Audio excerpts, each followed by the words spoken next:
Welcome to Backseat Drivers. I am Alex Weaver. Excited to have these two joining us this week. Introducing our newest member of the Backseat Drivers crew, Dylan Smith, also known to us as Mamba, and returning over Zoom, America's crew chief, who happened to get his first win as a crew chief at Watkins Glen, Larry McReynolds. Hey Larry, nice of you to join us. No, thank you for having me. All right, we're going to get set. I have a feeling that Dylan may have some hot takes here, and he'll disagree with Larry, so I'm excited. A ton on deck for today's show. We'll discuss the return of the Hendrick 1-2, Larson versus Hamlin for the regular season battle, a big Indy weekend coming up, and the playoff picture is closing fast. Let's open up with the news that started the number 9's quest for another Watkins Glen win on a rocky road. Chase Elliott's Chevy and the number 9 crew were assessed an L1 penalty during pre-race inspection. His crew chief, Alan Gustafson, was ejected, and Chase started from the rear at Watkins Glen. Larry Mack, how instrumental is Alan on the pit box for the 9, and could Chase have won with his crew chief there?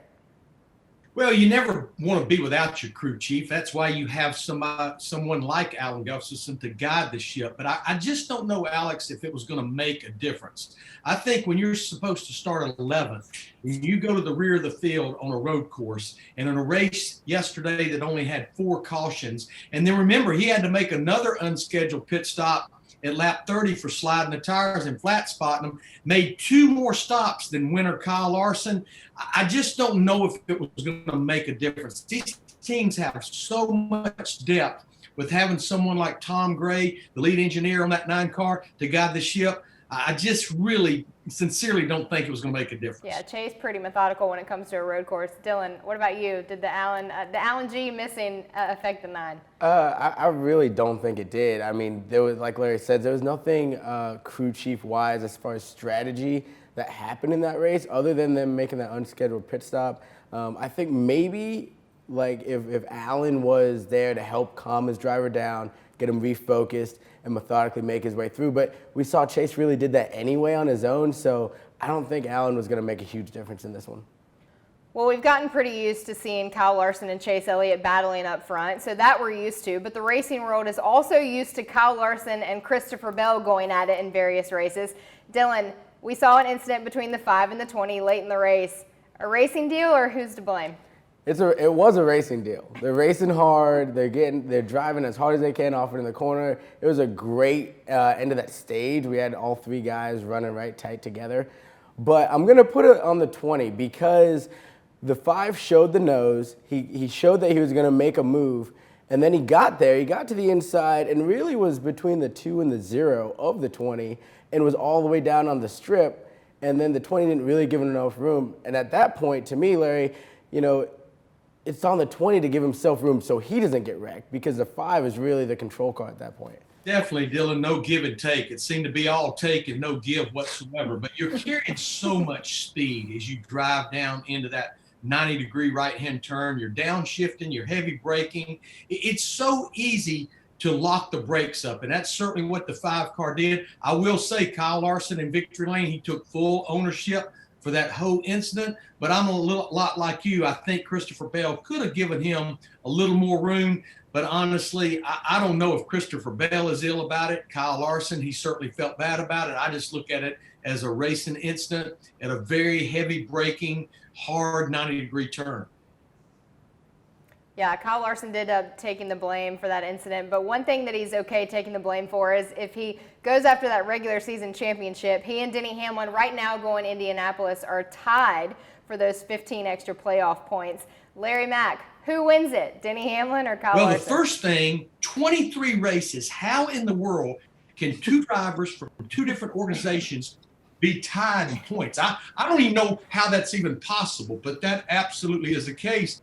And when you look at their performances of late, it's almost been like a hot potato. You take it, I don't want it. No, you take it, I don't want it. I do think it's going to go to the bitter end. I think it's going to go all the way to Daytona in the regular season finale. But I'm going to tip that scale toward that 5 car and Kyle Larson. I think when it's all said and done, they will get those 15 playoff points.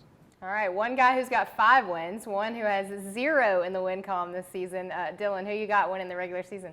I'm going to go with the 5. I'm going with Larson. I'm agreeing with Larry. I think, but I think it's awesome and very interesting how much pressure the 11 has been able to keep on the 5 without winning a race, as you just noted.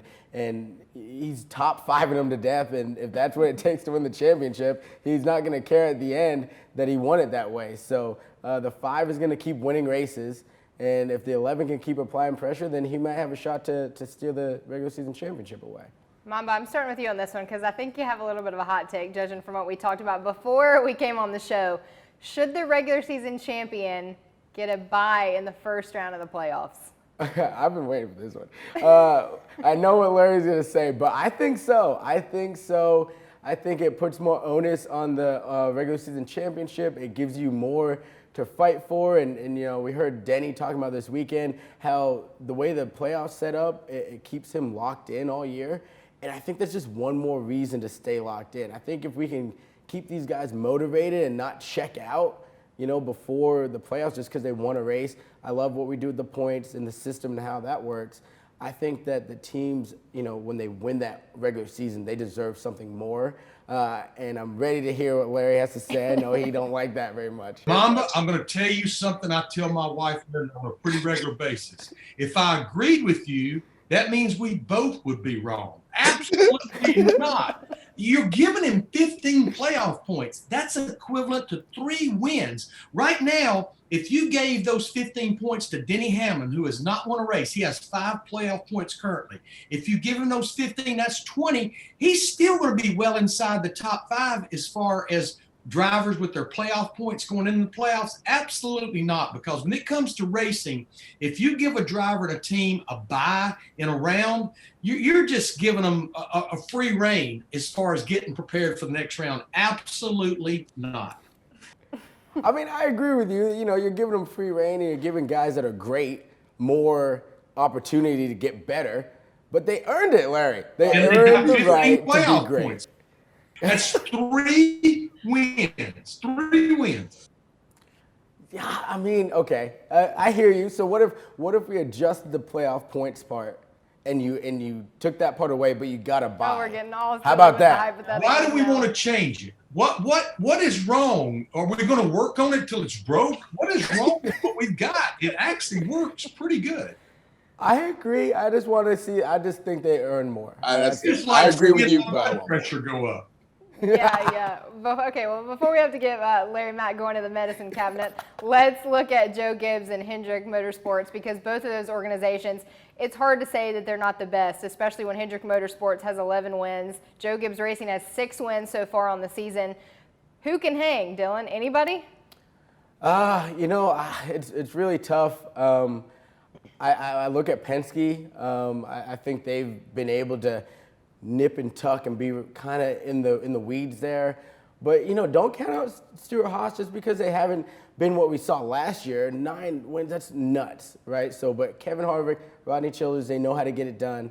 So I'm going to go with them. I'm going to say that they're going to be a sleeper in this whole deal this year. Interesting. Larry Mack, who can hang with HMS and Joe Gibbs Racing? Yeah, I mean, if you total those numbers, Alex, that you threw out there, that means those 2 organizations, they've won 17 of our 23 races.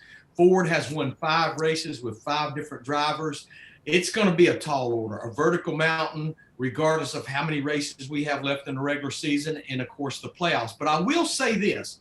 I was encouraged at Loud, New Hampshire with that low downforce 750 horsepower package, how well Team Penske performed. All 3 drivers, I know they didn't win, but all 3 drivers did finish inside the top 5.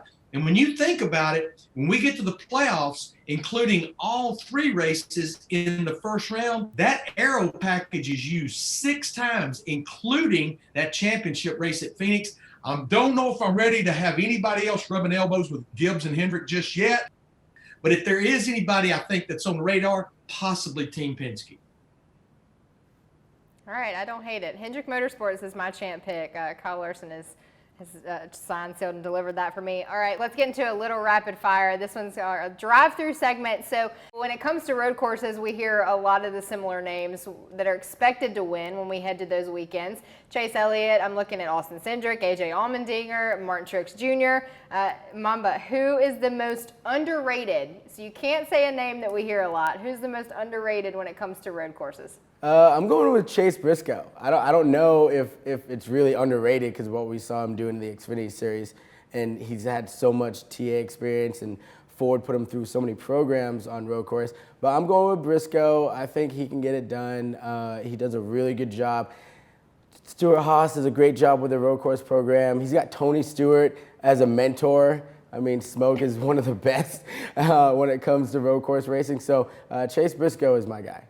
All right, Larry Mack, most underrated. Yeah, we talk about Truex, we talk about Larson, we talk about Chase Elliott, but I think Kyle Busch truly falls below the radar because he's tied with Martin Truex Jr. with road course wins, second to Chase Elliott with those 7. I just think we don't talk about Kyle Busch enough when we go road course racing. Well, thoughts on NASCAR and IndyCar joining forces this weekend? Larry Mack, this has to be pretty good for motorsports and for the fans, right? Absolutely love it. I think we should do more of them.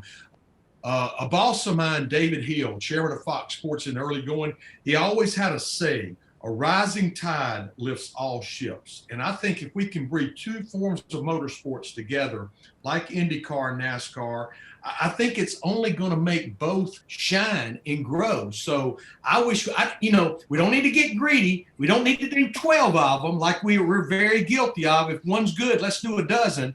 But I think throughout the season, I think that might be really healthy for both sides of it. Yeah, I know the fans are excited, especially the IndyCar fans and the NASCAR fans that both get to watch a road course race at Indianapolis. So, Mamba, you excited for this? Joining forces. Stoked. I am so excited. I think when you can combine different motorsports together, as Larry just said, it rises a tide on everybody, and we all win. The fans win. The crew members win. Like, that's one thing I think people don't always understand is the crew members are fans of each other too. They want to see the other guys in the other series do well. And so the drivers, especially at your Ganassi's or your Penske's, they get to actually hang out at the racetrack with their teammates that are running other series, which is something that they probably never get to do. So I'm excited to watch it. I'd love to see more of it. Like Larry said, let's not overdo it. Let's keep it at a small amount, keep it special, keep it unique. But we're all in this industry. The guys are all running after the same sponsors a lot, and the more that we can work together, the better we can, the better we can move forward together. And Dylan, let's get your pick for the Indy Road Course on Sunday. I am going with Chase Briscoe. I said it earlier. Chase Briscoe has more experience on the track than everybody else. He's ready to get his first win and get himself into the playoffs. Larry Mack, give me a little bit more time to come up with my pick. Who are you going with on Sunday? Well, Dylan has right first name, wrong last name. Come on, Chase Elliott. And you know what? That 9 team, they love going to road courses that we have not raced at. Think about last summer, the Daytona road course. Think about this year, first time Dakota. Think about Road America. So I know he didn't get the finish at Watkins Glen he wanted, came up a little bit short to his teammate Kyle Larson. But especially going to a road course we have not been to, you're not going to get me to bet against Chase Elliott. Yeah, I'm going to agree with Larry Mack on this one. I picked the 9 last week. I must have picked the wrong Hendrick Motorsports teammate, but I'm going with the 9 again. I like the 9, especially when it comes to debuting road courses. Well, Larry Mack and Dylan, thank you both for joining. Thank you to the fans at home for tuning in. Enjoy a fun weekend from the greatest race course in the world. The NASCAR Cup Series takes on the Indy Road Course Sunday at 1 p.m. Eastern on NBC, and we'll see you right back here next week in the Backseat.